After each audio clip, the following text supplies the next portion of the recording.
Hola, gracias por acompañarme nuevamente en este viaje por la Biblia. Soy su guía, Jorge Luis García French. Agradezco tu compañía.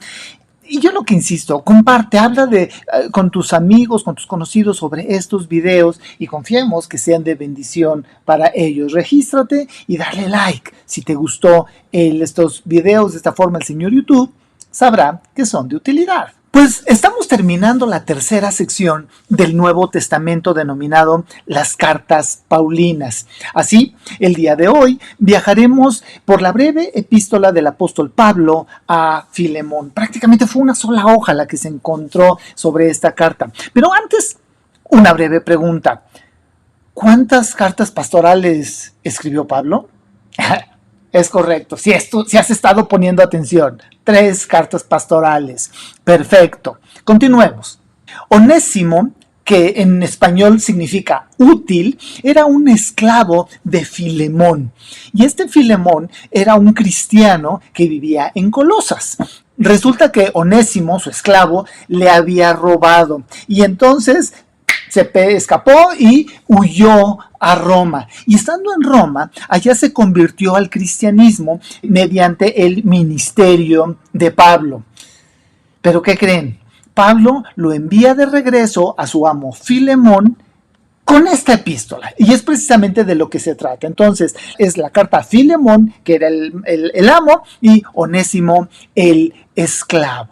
El contenido de la carta es de inapreciable valor como una enseñanza sobre los siguientes temas que vamos a abordar. Primero, sobre la parte de justicia práctica, sobre lo que es la fraternidad cristiana, lo que es la cortesía y lo que es la ley del amor. Y estos elementos deben de estar presentes en el cristiano. Y aquí les estoy poniendo un fragmento precisamente de la carta original a Filemón. Pablo empieza esta breve carta elogiando a su amigo, elogiando a Filemón. Y en el versículo 5 del capítulo 1 dice: porque oigo del amor y de la fe que tienes hacia el Señor Jesús y para con todos los santos. Y le suplica que reciba en amor a Filemón como si fuera él mismo. Eso está del 8 al 12.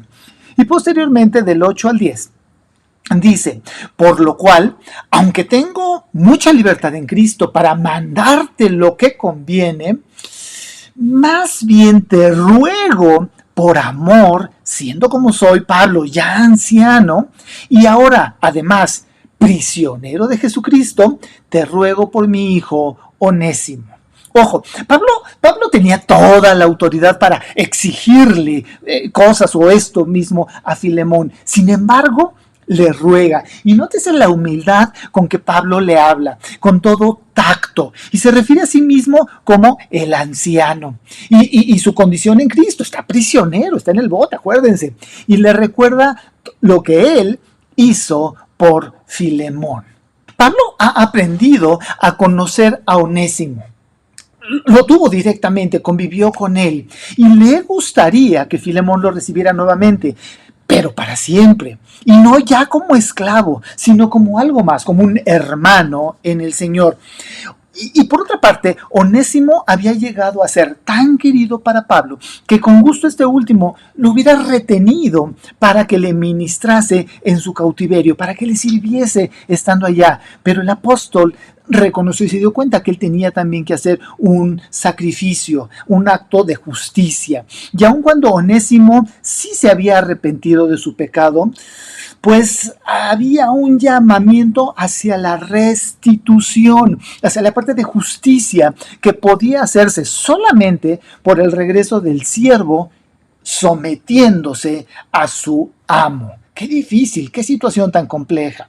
El cumplimiento de este deber implicaba un sacrificio no solamente para Pablo, porque estaba perdiendo a esta persona que amaba, sino que demandaba uno mucho mayor de parte de Onésimo, obviamente, porque al volver con su amo estaba expuesto a un potencial castigo severo. Si Filemón no ponía atención a lo que Pablo le decía y aplicaba la ley, híjole, La crucifixión era la pena que generalmente se imponía a los esclavos que se escapaban, a los que huían. Y esto lo podía aplicar Filemón.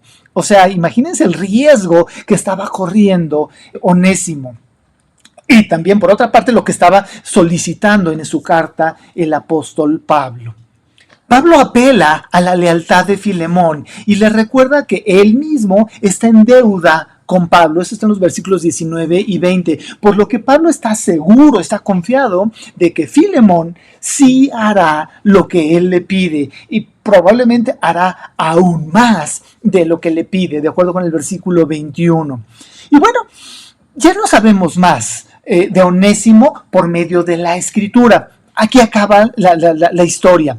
Y la tradición dice que a Onésimo le fue otorgada su libertad, que regresó con Pablo y se convirtió en su ayudante y aliado en la obra del ministerio, de compartir el evangelio del Señor.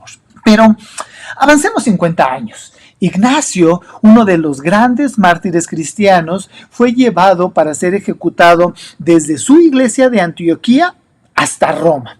Y durante ese viaje, ya saben que les tomaba un par de meses, o 3, o a veces más, dependiendo de la época del año, escribió varias cartas que todavía existen. Estas cartas las escribió semejante a Pablo hacia las iglesias de Asia Menor. Y entonces él se detuvo en este viaje en Esmirna, en la iglesia de Esmirna, y desde allí escribió a la iglesia de Éfeso. Y en el primer capítulo de su carta habla mucho del maravilloso obispo de Éfeso. Y adivinen cuál es el nombre del obispo. Onésimo, ¿sí? Onésimo, obispo de Éfeso. Ignacio hace exactamente el mismo juego de palabras que había hecho en su momento Pablo. Y es que Onésimo de nombre y por naturaleza útil para Cristo. Entonces ya dijimos que Onésimo significa útil. Así que bien pudiera ser que Onésimo, el esclavo fugitivo, llegara a ser, con el paso de los años, pues nada menos que el Onésimo, el gran obispo de Éfeso. Eso no lo sabemos, eso es conjetura. Pero si todo esto fuera así, pues todavía tenemos otra pregunta. ¿Por qué sobrevivió esta pequeña carta, este fragmento, esta única hoja de papiro? ¿Cómo es que esta carta, mitad personal, mitad oficial, entró en la colección de las cartas paulinas? Son preguntas difíciles de resolver, porque pues esta carta realmente no trata acerca de enseñar ninguna doctrina fundamental, no ataca ninguna gran herejía como las anteriores, solo es una de las indiscutidas cartas de Pablo escritas a una persona en particular, o sea, aparentemente algo totalmente privado, pero esa carta sobrevive, esa carta la tenemos aquí todavía. Y lo importante es que Pablo nos muestra cómo se deben de hacer las cosas bien, cómo debe de ser el cristiano. Onésimo le estaba haciendo de ayuda directamente al apóstol Pablo, entonces claramente había sido transformado por el Señor y le estaba siendo útil. Pero Pablo se enteró del pasado de Onésimo y que había afectado, que había perjudicado a su amigo Filemón. Entonces, igual y Filemón nunca se hubiera enterado de que su ex esclavo estaba sirviendo a Pablo. Pero, ¿qué tal si sí se entera? ¿Qué tal si viaja a Roma? O sea, eran distancias tremendas, era muy difícil que se enterara. Pero, ¿qué tal si sí?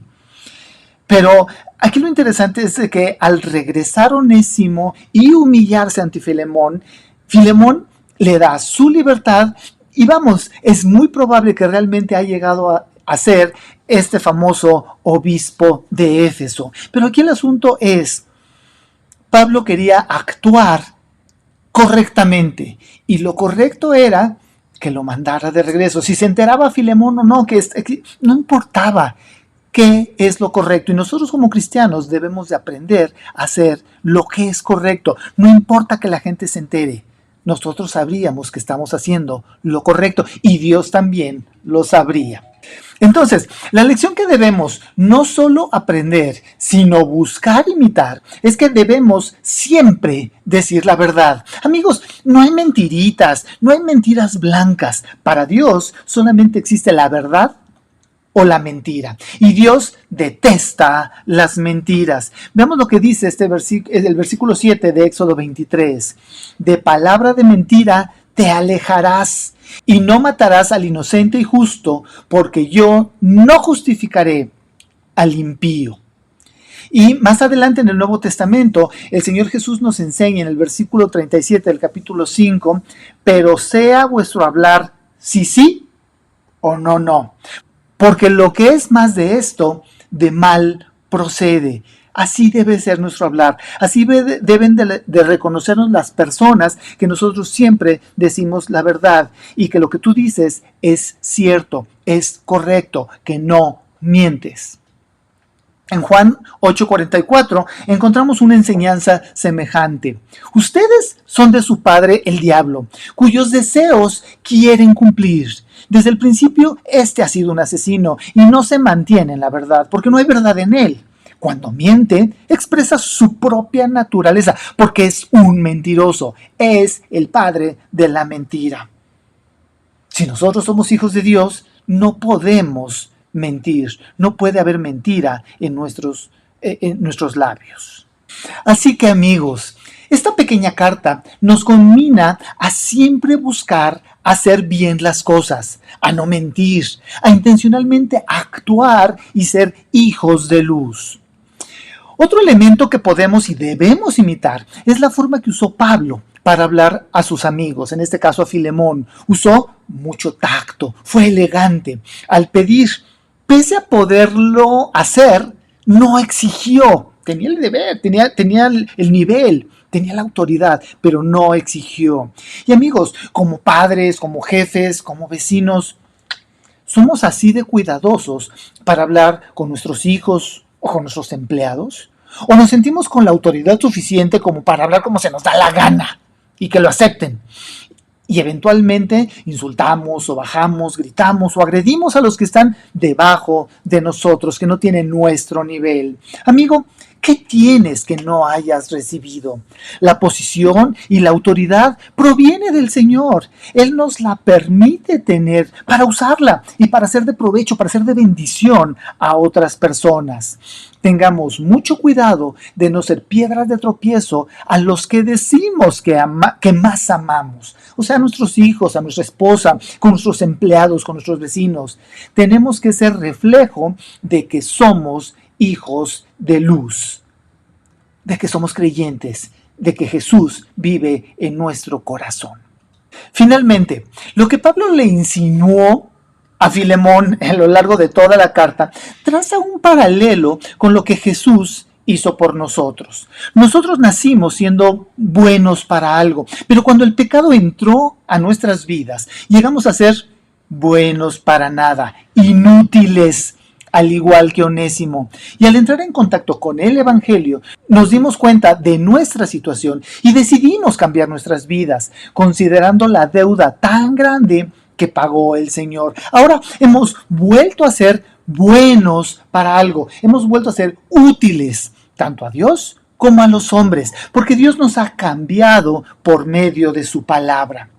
Segundo elemento, si pudiéramos entender lo que el Señor hizo por nosotros, esto cambiaría nuestra visión de todas las cosas, como seguramente después de esta carta cambió o fue cambiada la visión de Filemón. Y tercer elemento, a veces dudamos de que las personas puedan cambiar por cómo las miramos. Pero ¿sabes qué? Dios tiene poder para cambiar a las personas, como lo tuvo con Onésimo. La única manera de que esto suceda es que tales personas escuchen el mensaje de Dios. Jesús es la única esperanza que el mundo tiene para cambiar. Nuestra tarea es seguir predicando los principios bíblicos y dejar todo lo demás en las manos de Dios. Muy bien. Es una carta sencilla, es una carta bonita, búscala, léela. Pero de cualquier forma es el momento de presentar el video de The Bible Project Español. Estoy seguro que será de bendición. La carta de Pablo a Filemón. Fue escrita durante una de las muchas prisiones de Pablo y es su carta más corta en el Nuevo Testamento. Pero no te dejes engañar por su tamaño. Esta es en realidad una de las cartas más explosivas que Pablo escribió. Esta es la historia de fondo para que podamos encajar los detalles que se encuentran en la carta. Filemón era un ciudadano romano acomodado de Colosas, que probablemente conoció a Pablo durante su misión en Éfeso y se convirtió en seguidor de Jesús. Después, cuando Epafras, colaborador de Pablo, empezó una comunidad de Jesús en Colosas, Filemón se convirtió en el líder de una iglesia que se reunía en su casa. Ahora, Filemón, como todos los patriarcas en el mundo romano, tenía esclavos, uno de los cuales se llamaba Onésimo, y en algún momento ambos tuvieron un serio conflicto. Onésimo le hizo mal a Filemón de alguna manera. Quizá fue un robo o quizás lo engañó. No lo sabemos exactamente. Pero después de eso, Onésimo huye. Eventualmente, Onésimo fue a ver a Pablo en prisión, probablemente para pedirle ayuda, y en el proceso se convirtió en seguidor de Jesús y luego en un amado asistente de Pablo. Así que Pablo se encuentra en una situación muy difícil y delicada al escribir esta carta. Él le pedirá a Filemón no solo que perdone a Onésimo y que lo reciba, sino que lo acepte como un hermano en el Mesías y ya no más como un esclavo. Así es como lo hace. Pablo abre con una oración, alabando primero a Filemón y agradeciendo a Dios por el amor y la fidelidad que él ha mostrado a Jesús y a su pueblo. Y luego abre camino para hacer su petición con esta frase: ruego que la comunión de tu fe llegue a ser eficaz por el conocimiento de todo lo bueno que ha operado en nosotros, guiándonos hacia el Mesías. Una palabra clave aquí es comunión, o en griego koinonía, que significa compartir o participación mutua. Es cuando dos personas o más reciben algo juntos y lo comparten, haciéndose compañeros. Pablo está diciendo que la fidelidad a Jesús significa reconocer que todos sus seguidores son compañeros iguales que comparten juntos el regalo del amor y la gracia de Dios. Y para Pablo, esta experiencia de coinonía entre los seguidores de Jesús no es solo una idea que piensas, sino que es algo que haces en tus relaciones. Lo que lleva a Pablo a su petición. Finalmente empieza a hablar de Onésimo. Él dice que Onésimo se ha vuelto el hijo de Pablo en la prisión, lo que quiere decir que Pablo guió a Onésimo para que dedique su vida y lealtad a Jesús. De manera que Pablo y Onésimo ahora son familiares en el Mesías. Él ha estado sirviendo a Pablo con fidelidad en la prisión, y aunque Pablo quiere que se quede, él sabe que este conflicto no resuelto con Filemón debe ser reconciliado si ellos dicen ser seguidores de Jesús. Lo que lleva a Pablo a su audaz petición, que Filemón reciba a Onésimo, ya no como un esclavo, sino como más que un esclavo, como un hermano amado en el Señor. Ahora, esto es mucho pedir. Bajo la ley romana, Filemón tenía todo el derecho de hacer castigar a Onésimo o meterlo en prisión. Pablo no está únicamente pidiéndole que perdone a Onésimo, sino que también reciba a su antiguo esclavo en Colosas, como una persona de igual rango social, como un miembro de su familia. Esto es mucho más que bondad, es completamente inaudito. Es liberar un esclavo y luego tratarlo como a un miembro de la familia. Va contra el status quo del orden social romano. ¿Por qué debería Filemón hacer algo así? Aquí Pablo hace un movimiento brillante. Le recuerda esa palabra clave de su oración inicial. Él dice, si me tienes, pues, por compañero, es esa palabra griega de nuevo, koinonía, acepta a Onésimo como me aceptarías a mí. Y si te ha perjudicado en alguna forma o te debe algo, cárgalo a mi cuenta. Así que en esta petición vemos en la práctica el corazón del mensaje del Evangelio de Pablo. Primero que nada se trata de la reconciliación, justo como le dijo a los corintios. En el Mesías, Dios estaba reconciliando el mundo consigo mismo, no tomándoles en cuenta a la gente sus pecados. Así que en esta situación, Pablo se está poniendo en el lugar de Jesús. Él absorberá las consecuencias del pecado de Onésimo. Él pagará el precio para que Onésimo pueda ser reconciliado con Filemón. Pero el mensaje de Pablo era sobre mucho más que una transacción legal. También se trata de coinonía. Onésimo, Filemón y Pablo son todos iguales delante de Dios. Todos comparten la misma necesidad de perdón. Así que la tierra es plana frente a la cruz, lo cual significa que Filemón y Onésimo ya no pueden relacionarse entre ellos como amo y esclavo. Son familia, son hermanos en el Mesías.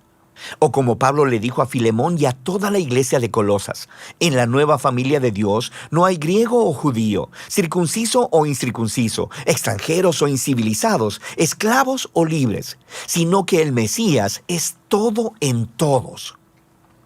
Pablo concluye la carta expresando su confianza de que Filemón hará aún más de lo que Pablo le pidió y le dice que le prepare una habitación porque quiere ir a visitarlo en cuanto salga de la prisión.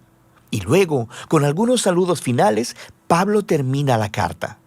La carta de Pablo a Filemón es poderosa por muchas razones. Es la única carta en donde Pablo no menciona explícitamente la muerte o resurrección de Jesús. Y esto no es un desliz. Él no necesita explicar la cruz con palabras porque la está demostrando con sus acciones. Pablo está encarnando el significado de la cruz. Él se ha convertido a sí mismo en el lugar donde Onésimo y Filemón son reconciliados con Dios y el uno con el otro. Esta carta también nos muestra que las implicaciones de las buenas nuevas acerca de Jesús son extremadamente personales y nunca privadas. El hecho de que Filemón y Onésimo ahora son hermanos en el Mesías hace su relación de amo-esclavo totalmente irrelevante. La familia del pueblo de Jesús es un lugar donde todos reciben de igual manera la gracia de Dios. Es una nueva clase de sociedad o una nueva humanidad como la llamó en las cartas a los colosenses, donde el valor y el estatus social de las personas no se define por su raza, género o clase social o económica. En el Mesías hay simplemente nuevos humanos, que son compañeros en igualdad y quienes juntos comparten la misericordia sanadora de Dios a través de Jesús. Y de eso se trata la carta de Pablo a Filemón. Espero que te haya gustado este video de Bible Project Español. Coméntalo, difúndelo, es gratuito, está en YouTube. E insisto, aprendamos versículos de memoria. El versículo para el día de hoy está en Efesios 5:8. Porque en otro tiempo erais tinieblas, mas ahora sois hijos de luz en el Señor.